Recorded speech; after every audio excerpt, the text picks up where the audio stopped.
Je suis très heureuse d'être parmi vous, virtuellement, à travers l'Atlantique. Et je vais donc essayer de synthétiser la question de Palestine par rapport à la mise à l'écart du droit international, car c'est bien de cela qu'il s'agit. En réalité, la question palestinienne, elle avait annoncé depuis longtemps l'échec du droit international, cet échec qui éclate à nos yeux en ce début d'année de manière particulière. Et nous pouvons analyser cette situation à partir de deux entrées, l'une négative et pessimiste, celle du désastre, et nous y sommes, et puis l'autre légèrement positive, celle de l'espoir.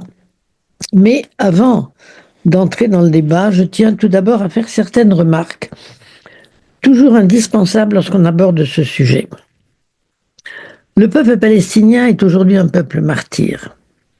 Il est sous les coups d'un gouvernement issu d'un autre peuple, lequel a été martyr lui aussi, et même dans les conditions les plus extrêmes, celles qui ont été faites par les nazis au peuple juif. D'où la mémoire douloureuse de tous les juifs. Et nous devons prendre ça en compte. Mais depuis sa création, l'État d'Israël, issu de ce peuple, s'est comporté en conquérant, illégal et violent. Et les attentats du 7 octobre ont ouvert le cycle mortel de la vengeance. Avant de tenter l'analyse juridique de la situation, il est indispensable de rappeler les points suivants. Les actes commis par le Hamas le 7 octobre 2023 sont des crimes internationaux injustifiables qui devront être sanctionnés. Cela dit, la réponse militaire d'Israël est constitutive d'un crime d'une ampleur incommensurablement plus importante.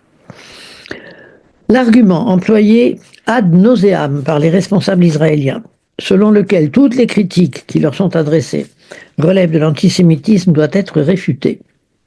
Mais nous devons rester vigilants sur l'antisémitisme, qui reste un fléau à combattre et un fléau extrêmement présent dans nos sociétés. Enfin, nous devons clarifier la question du sionisme. Ce terme est ambivalent car il renvoie à deux choses différentes. C'est le mouvement prônant la création d'un État d'Israël lorsque celui-ci n'existait pas. Depuis cette création, être sioniste dans un premier sens, c'est accepter l'existence d'Israël. Comment pourrions-nous refuser cette existence, quelles que soient les conditions dans lesquelles Israël est né, alors qu'elle a été reconnue par l'Organisation de libération de la Palestine à l'occasion des accords d'Oslo? Mais malheureusement, le mot sioniste recouvre aujourd'hui une autre réalité, celle du soutien aux deux aspects illégaux de la politique d'Israël, sa volonté d'extension territoriale illimitée et son projet de faire d'Israël l'État des Juifs à l'exclusion des autres composantes de la population. Alors, dans ce sens-là, le sionisme doit être combattu. Alors, revenons maintenant à l'analyse du désastre et puis ensuite à la recherche de l'espoir. Le désastre, il est celui des violations massives de toutes les normes internationales dans le cas de la Palestine. Ces violations, elles ont commencé dès le mandat britannique sur la Palestine. Le pacte de la SDN, incorporé au traité de Versailles de 1919, avait décidé de mettre sous des mandats internationaux les territoires pris à l'Empire ottoman, vaincu de la Première Guerre mondiale. Il était affirmé qu'à terme, ces territoires seraient reconnus comme nations indépendantes. Article 22, paragraphe 4 du pacte. Et les mandats sur la Syrie, le Liban, la Transjordanie, l'Irak ont donné naissance, dès la fin de la Seconde Guerre mondiale, à des États souverains. Pour la Palestine, cette promesse n'a pas été tenue. Le gouvernement britannique impose dans le mandat le texte de la déclaration Balfour de 1917 qui prévoyait sur ce territoire l'établissement d'un foyer national juif, expression qui en droit n'a aucun sens, mais qui était politiquement l'embryon de promesse d'un État juif en Palestine. En revanche, dans la même déclaration Balfour, les Arabes de Palestine étaient désignés non pas comme un peuple, mais comme les communautés non juives, ce sont les termes employés, et il n'est question que de leurs droits civils et religieux, sans mention de leurs droits politiques, qui étaient pourtant affirmés dans le pacte à l'article 2, paragraphe 4. Ainsi, les Britanniques, avec l'aval de la Société des Nations, promettait la même terre à deux peuples. En 1947, débordés, je passe sur les étapes pendant le mandat, débordés par le chaos qu'ils avaient créé, ils remettent leur mandat aux Nations Unies. Un plan de partage entre Israël et un État arabe est alors recommandé par l'Assemblée générale, une recommandation, ce n'est pas une norme juridique. Donc le plan de partage est recommandé. Israël était exclu de ce partage et soumise à un statut spécial permettant la protection et la liberté d'accès aux lieux saints. Dans le chaos qui a suivi, car cette recommandation n'était pas capable de créer du droit, d'ailleurs l'Assemblée générale, dans cette recommandation, renvoyait au Conseil de sécurité la responsabilité de la mettre en œuvre, parce qu'évidemment le Conseil de sécurité a des pouvoirs supérieurs, mais il n'a rien fait.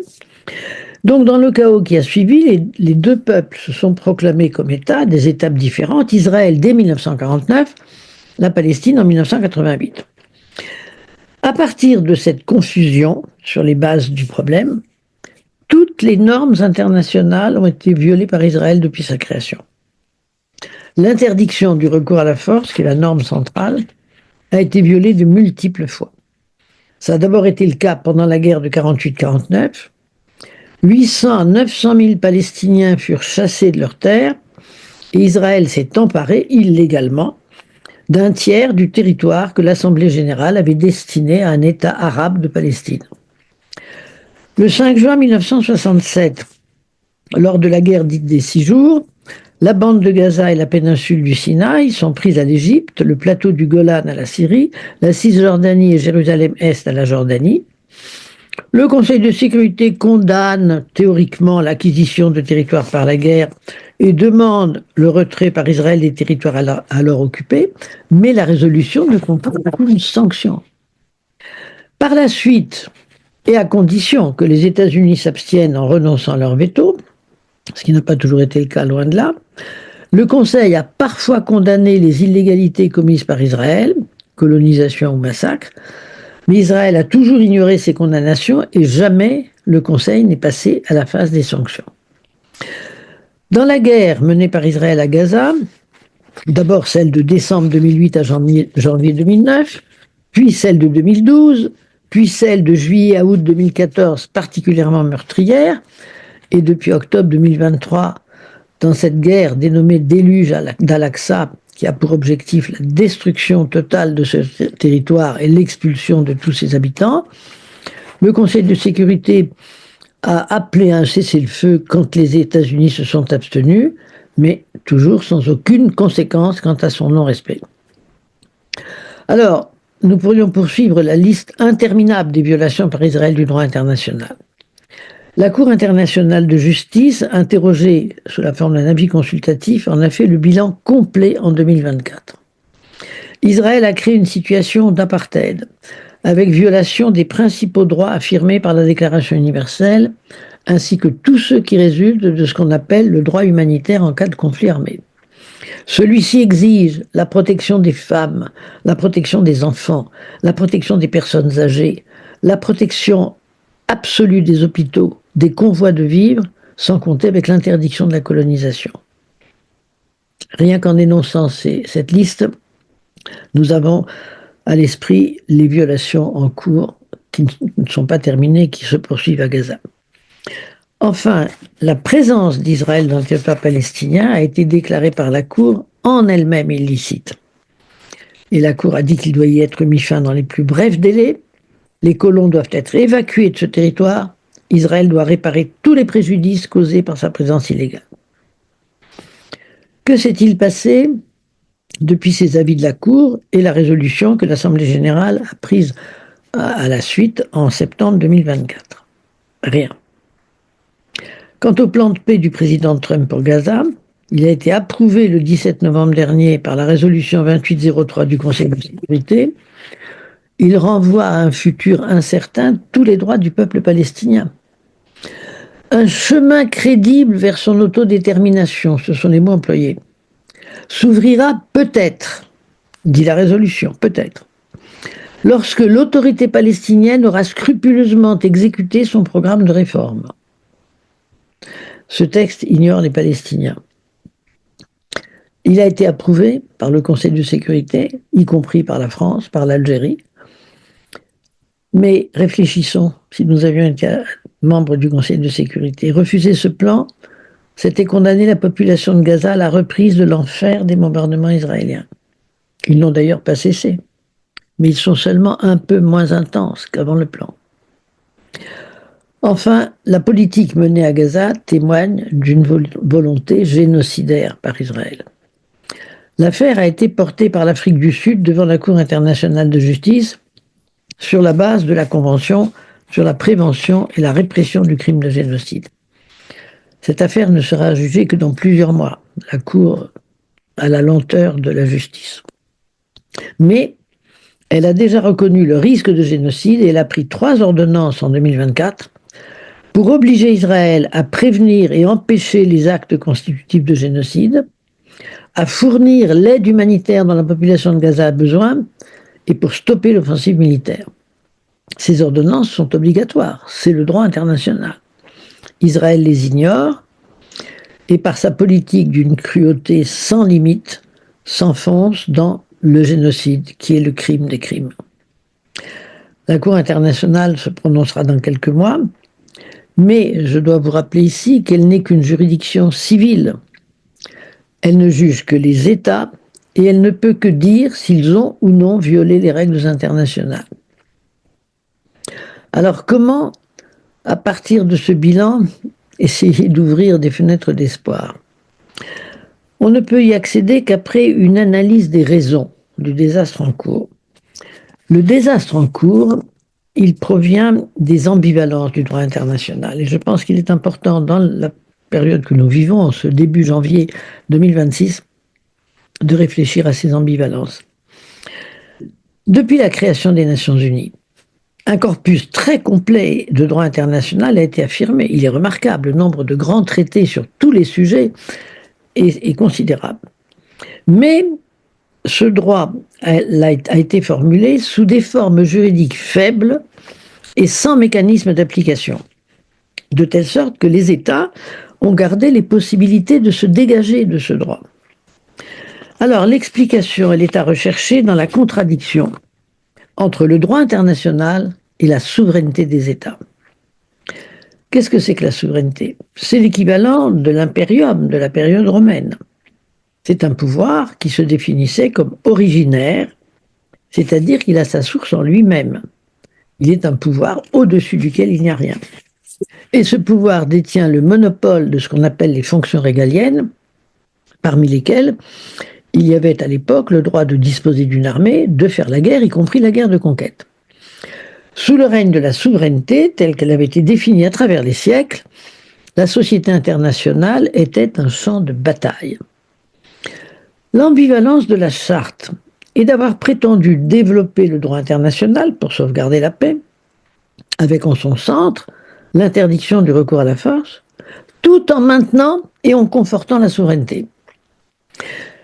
En effet, en adhérant à la charte, chaque État accepte une perte de souveraineté, puisqu'il renonce à la principale des fonctions régaliennes, le droit de faire la guerre. Mais grâce à la souveraineté qui est garantie par la charte, les États peuvent enfreindre de différentes manières l'interdiction du recours à la force. De même, chaque État s'engage à respecter le droit international que les Nations Unies ont considérablement développé, mais leur souveraineté a pour résultat que ce droit international est un droit relatif et faible.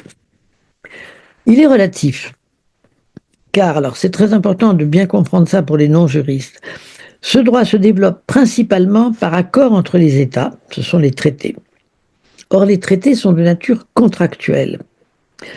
Un contrat en droit est d'effet relatif, ce qui signifie qu'il ne concerne que ceux qui l'ont signé. En droit interne, les contrats existent aussi, nous en passons tous les jours. Mais il y a un autre échelon du droit, celui de la loi. C'est la loi qui a valeur universelle. Et les contrats ne peuvent pas déroger à la loi. Et c'est par la loi qu'une société trouve sa cohérence et son unité. La société internationale n'a pas de cohérence, car aucune de ces normes n'est réellement universelle, car aucune n'est de nature législative. Donc elle n'est pas une société cohérente, mais elle l'est d'autant moins que les États peuvent se reconnaître ou ne pas se reconnaître entre eux. Alors il faut clarifier ici, c'est important sur la question Israël-Palestine, la différence entre ne pas reconnaître un État ou nier l'existence d'un État en souhaitant sa destruction. Cette deuxième démarche est contraire au droit international. La première ne l'est pas. Le droit international est un droit décentralisé. Un État n'a d'existence juridique que pour ceux parmi les autres États qui l'ont reconnu. Mais ne pas reconnaître un État de la part d'un autre est un acte diplomatique parfaitement légal. Évidemment, tout État souhaite être reconnu par le plus grand nombre des autres États. Lors de la création d'Israël, les États arabes s'étaient engagés à ne pas reconnaître cet État tant que la paix ne serait pas effective avec la Palestine. C'était une sorte de moyen de pression sur Israël. Cet engagement a cédé d'abord avec les voisins immédiats, Égypte et Jordanie, pour des raisons qu'on peut comprendre. Puis avec la Palestine elle-même, qui a reconnu Israël au moment des accords d'Oslo. Ensuite, les Émirats arabes unis, Bahreïn, le Maroc, le Soudan, plus récemment, ont reconnu Israël à travers ce qu'on a appelé les accords d'Abraham, sous pression des États-Unis. Et les mêmes accords étaient en cours de négociation avec l'Arabie saoudite, s'ils n'avaient pas été stoppés par le génocide en cours. Pour le moment, Israël est reconnu par 165 États. Quant à la Palestine, avec les récentes reconnaissances d'États occidentaux, on en est aujourd'hui à 158 reconnaissances. Et toutefois, le Conseil de sécurité, qui est dominé par les alliés d'Israël, refuse encore l'admission de la Palestine à l'ONU. Elle est État observateur, mais elle n'est pas État membre. Cela est un effet de la souveraineté des États, en l'occurrence des membres permanents du Conseil de sécurité. Mais la souveraineté a aussi des conséquences sur la justice internationale. La justice internationale est facultative et non pas obligatoire, puisque les États, dans leur souveraineté, peuvent accepter ou refuser la compétence des juridictions internationales. C'est une chose étrange pour les juristes.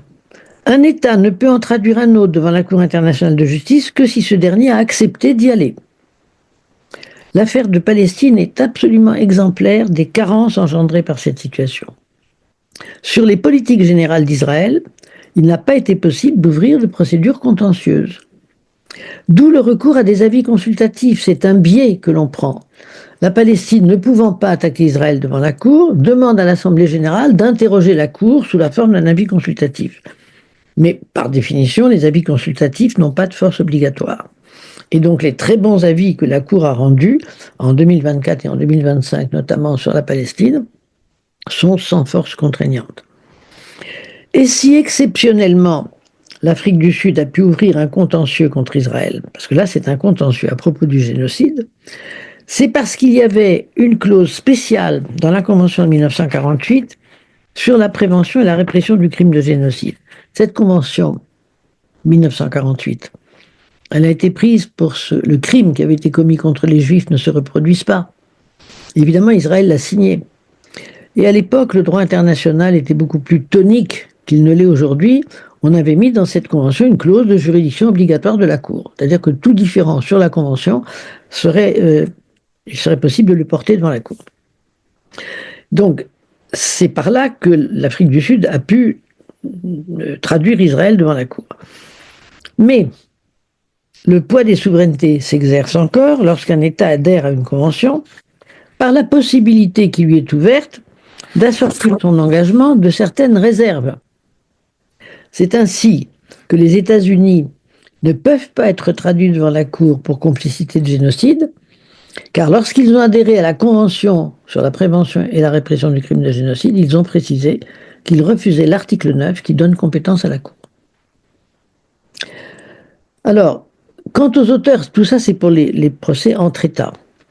Quant aux auteurs individuels de crimes internationaux, ils peuvent, depuis la création de la Cour pénale internationale en 2000, être poursuivis devant cette Cour. Mais là encore, la souveraineté de l'État peut faire obstacle, car il faut que l'État sur le territoire duquel ils ont commis leurs crimes soit partie au statut de la Cour. C'est parce que la Palestine a adhéré au statut que le procureur a pu émettre des mandats d'arrêt contre Netanyahou et un de ses ministres. Cela fait partie des petites fenêtres d'espoir. Mais en même temps, nous savons l'entreprise d'affaiblissement de la Cour pénale qui est menée actuellement y compris avec des sanctions prises par les États-Unis contre les juges de la Cour pénale. Alors, si nous voulons que le droit international devienne effectif, il faut en passer par quelque chose qui est difficile idéologiquement. C'est le renoncement à la souveraineté. Il n'y a pas beaucoup de peuples capables de comprendre qu'ils y ont intérêt.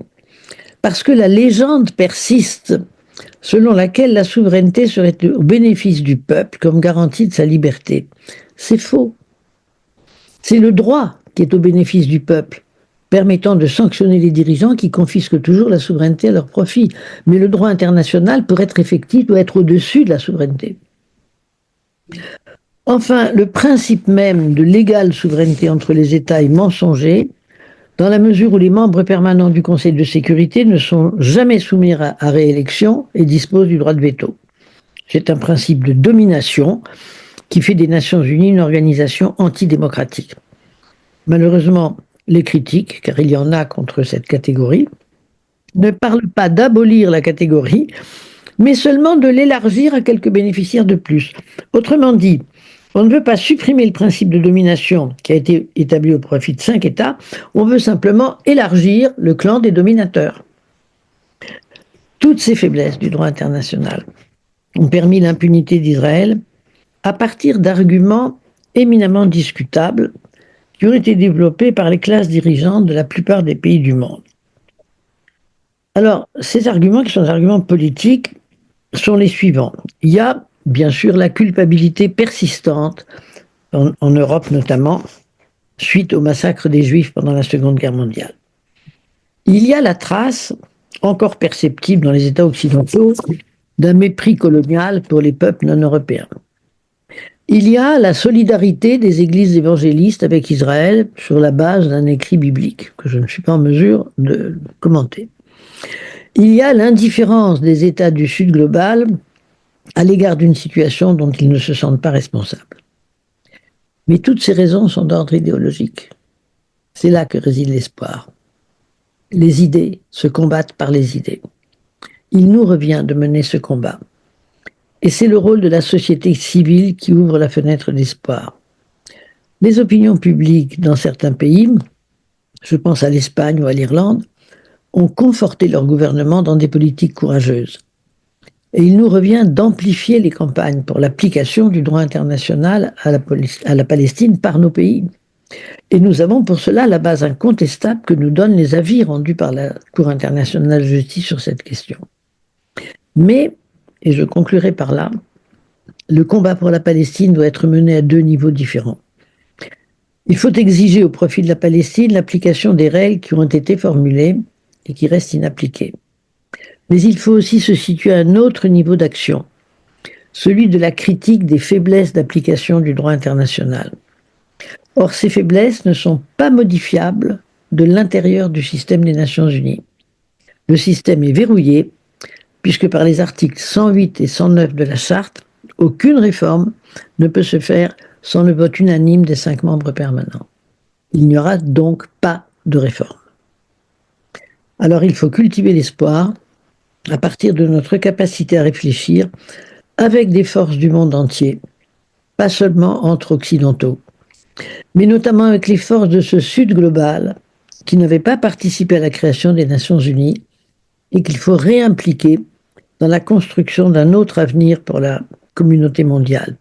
Nous devons, avec ces forces-là, concevoir un nouveau système international, parce que celui en cours a prouvé qu'il était en voie d'agonie, un nouveau système qui tiendra compte des apports positifs des Nations Unies, car il y a eu beaucoup d'apports positifs, même s'il y a le gros défaut du Conseil de sécurité. Donc un système qui tienne compte des apports et qui sache dépasser les défauts qui ont conduit à son échec. Voilà, c'est là la tâche qui est devant nous, mais qui d'une certaine manière est exaltante. Je vous remercie de votre attention.